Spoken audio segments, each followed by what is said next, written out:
So how does this August 3rd, 2020 full moon affect Donald Trump?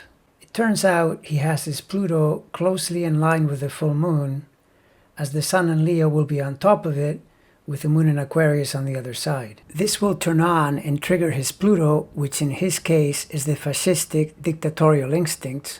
So it's possible Monday will be yet another day when outrageous words come out of his mouth. It's also possible there might be actions as well, but since his overall chart is so blocked and neutered, tangible actions are less likely.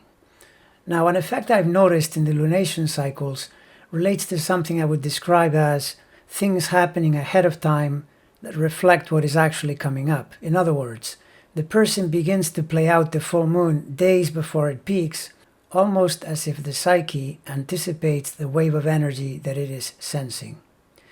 This latest outburst, in which he asked for an election day delay, fits this description since it put his dictator-style politics in full view, including the ask itself as well as the disinformation quality of the reasoning. Externally, Pluto is the dictator. I will exert control by forcing others to do what I want.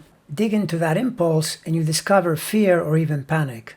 Underlying all the Pluto, there is fear or even terror. Turns out, the flow of media information has once again betrayed our dictator wannabe because it is known that minutes before he put out that tweet, news broke about the massive drop in US employment and productivity numbers.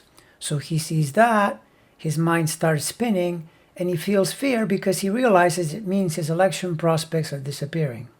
Then he tweets what he thinks the remedy would be. So, it is entirely possible that this full moon cycle will amount to just that for our Orange Menace president. But it is also possible more will happen in and around the full moon days, including something very difficult for him. For example, involving the release of damaging information or events that put him in a bad light. Of course, I know his entire administration has been filled with countless instances of damaging information, and likewise many an event that seems to be bad for him, and yet here he is, apparently unharmed and undaunted.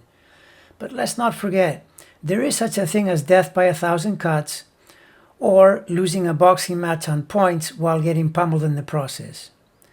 His August to December prospects remain extremely dim, there is no way around that, and there will be an election on November 3rd.